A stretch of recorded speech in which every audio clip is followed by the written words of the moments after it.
On a dark, cold night in the late 70s, my dad's truck broke down about an hour from home. He started walking and put his thumb out hitching for a ride, and was soon picked up by a middle-aged man in a brown sedan. My dad gets in the car. "Thanks, man. I appreciate the lift." The driver doesn't respond. "I'm trying to get further north. Where are you headed?" Driver again doesn't respond and begins to drive. Without even a look, the driver locks the doors and puts his hand on my dad's upper thigh and squeezes. My dad was 24 to 25 years old. He worked in construction, specifically drywall. He wasn't a tall man, but he was barrel-chested and stocky. My dad turns to face him. "I'm not into that. I just need a ride." Driver doesn't move his hand. After 10 seconds of silence, "Let me out of the car." Driver doesn't respond. Doesn't even look at him. My dad grabs the hand and peels it off his thigh. "Let me out of the car, motherfucker. I'll kick your fucking ass. Let me out now." My dad was ready to strike. Without a word, again without even looking at him, the driver pulls over, unlocks the doors, and my dad jumps out. Driver peels off. My dad eventually arrives home and tells everyone what happened. Family doesn't believe him. A few years later, he's dating my mom. They're watching the news, which is covering the arrest of serial killer John Wayne Gacy. My mom said my dad went pale. My dad jumps out of his chair, shaking violently, started screaming and pointing at the TV. "That's him! That's the guy who picked me up!" My mom said she believed him immediately. My dad wasn't much of a liar or prankster. He was blunt. He was rather quiet and didn't particularly crave attention. I was so intrigued by this incident that in the late 90s, I read a few books on Gacy, including the one written based on his interviews. Gacy picked up countless hitchhikers over a multi-year period in the 70s. Sometimes he would pick up hitchhikers and take them wherever they wanted to go, without incident. The timeline, details, geography, MO are all consistent. My theory is that Gacy picked my dad up, thinking he was younger than he was, and then he tested out my dad's reaction. My dad was a bit older than Gacy's target age of 18 to 20. When my dad fought back aggressively and immediately, Gacy figured he wasn't worth the trouble, and possibly also realized that my dad was not as young as he looked. A few years ago, my husband and I were at an event, and we started chit-chatting with a couple, seated at our table. For some unremembered reason, I told this story. The female half of the couple turned white and stared at me, mouth agape. She said that her uncle was an almost identical Gacy encounter. I'm just so sad for those who were unable to escape.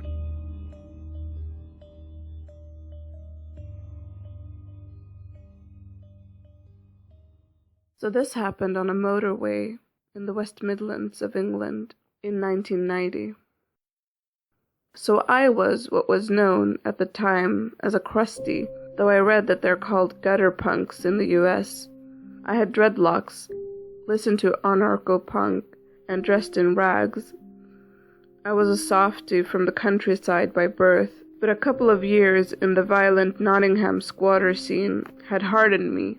I had left the squats and joined the New Age travelers. We were as aggressive a bunch of heavy-drinking thieves as you'd be likely to meet anywhere in the UK at the time. For this reason I was fearless, but youth and a safe upbringing made me stupid when I thought I was streetwise.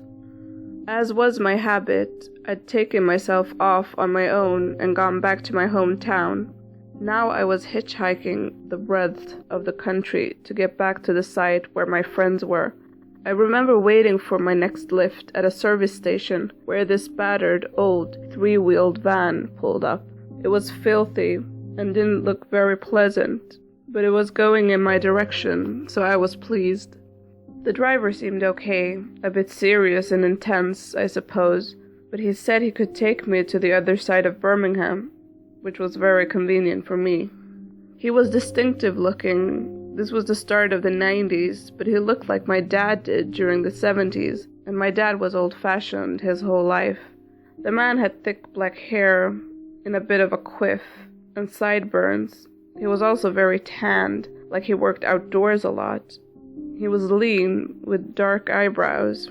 I remember him so well because he looked like my dad, and also my uncle.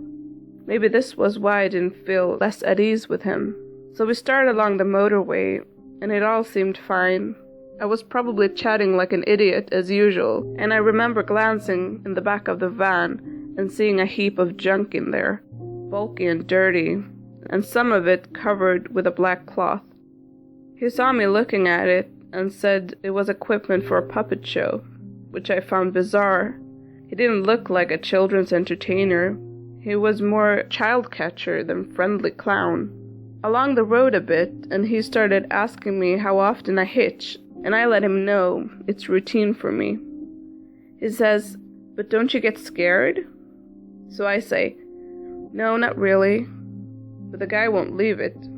"You must get scared." "No, I really don't."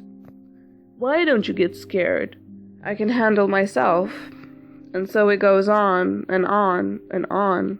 He insists that I must be scared, and asks me if I'm scared now, and how I know I would be able to handle being attacked, and I'm getting really irritated. A bit freaked because it seems like he wants me to be scared, and I'm giving the wrong answer, but mostly annoyed because the conversation is going in circles. Eventually, when he asks why, I reply, "I don't get scared because I carry a knife." This was true, but only a little lock knife for day-to-day purposes. Well, that stopped the line of questions. In fact, it stopped the whole lift. The guy swerved into the hard shoulder at the side of the road and said, "I'll have to drop you off here." I was surprised and a bit pissed off to be left here, but I got out and grumbled to myself as he drove off. Cars aren't allowed to stop on the hard shoulder, and people certainly aren't allowed to walk along it, but what could I do? I stuck my thumb out and started to walk. About 15 minutes later, a police car pulled up and told me off for being there, but kindly gave me a lift across to the far side of Birmingham, to a safe and legal hitching spot, where I was picked up by a minibus full of pagan students who took me right to the traveler's site. Years went by. I left the sites and the squats, had a baby, got a job, and the only time I thought about this guy was when exchanging hitching stories with people. This was my second favorite story, behind the one about the Christian who drove at 100 miles per hour on the wrong side of the road because God will save me, whilst I screamed, "I'm an atheist, he won't save me." After I would tell that story, I'd mention the mad puppeteer and his annoying questions.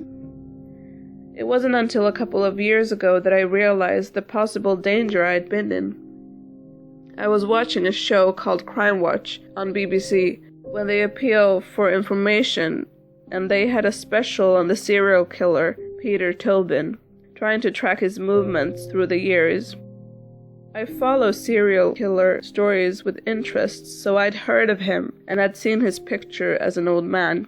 Then they showed pictures of him through the years, and holy shit, there he was, the mad puppeteer. The picture matched, the time matched, just how he looked in the late 80s to early 90s. Just how he looked when he murdered hitchhiker Dinah McNichol in 1991. I work for the criminal justice system, so I have level-headed colleagues, mostly, and tell people at work. They agreed that I should call the Crime Watch number. If it was nothing, it could do no harm. If it was something, it might really help. I rang the Crime Watch number and said, "It's probably nothing, but..." A few days later, they rang back and arranged to take a statement. A police officer came to my house and wrote down everything. A few days later, a second officer came to my workplace to get more info and to photocopy a diary I kept back then. Frustratingly, I had wrote nothing about this lift in the diary. That's how little I thought I was in danger. The Crime Watch website updated to mention the 3-wheeled van, and now it's reported in some biographies as fact. People ask me now if I truly believe that it was Peter Tobin who gave me that lift. I can never be sure, but I think in my mind I'm 75% sure I survived a serial killer. At the very least, I now realize how stupid and naive I was, feeling so tough and so fearless. Sometimes when I think of what could have happened, I just feel cold and sick. Because of my job, I realize how many rapists and psychopaths there are out there, and I'm just relieved it wasn't my parents searching for answers about one of his victims.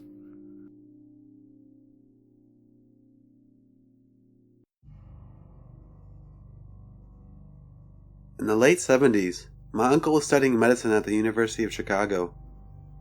After a morning class, he decided that he would hitchhike back home to Lincoln Park, on the north side.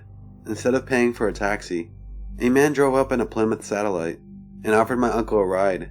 The man looked normal and seemed friendly, light-hearted even. So my uncle got in the car and they started driving towards Lakeshore Drive. However, once they got there, the man drove south on Lakeshore instead of north towards Lincoln Park. My uncle told the man he was going the wrong way and to turn around and head north. The man looked at my uncle, put his hand on his knee, and said, "No, son, you're coming with me," and smiled darkly at him. My uncle froze in panic, and when they hit the traffic near the South Shore, he quickly unlocked the passenger door and ran away without looking back. A year or two later, on a cold December day, my uncle was having coffee in a cafe with my future aunt when he caught something on the TV that made his blood run cold. He saw the man that had picked him up from school that day, the year before. He had been arrested for the suspected rape and killing of over 20 young men and boys. The man on the television was John Wayne Gacy, and he removed the door handle off the passenger side door to prevent the men he picked up from escaping.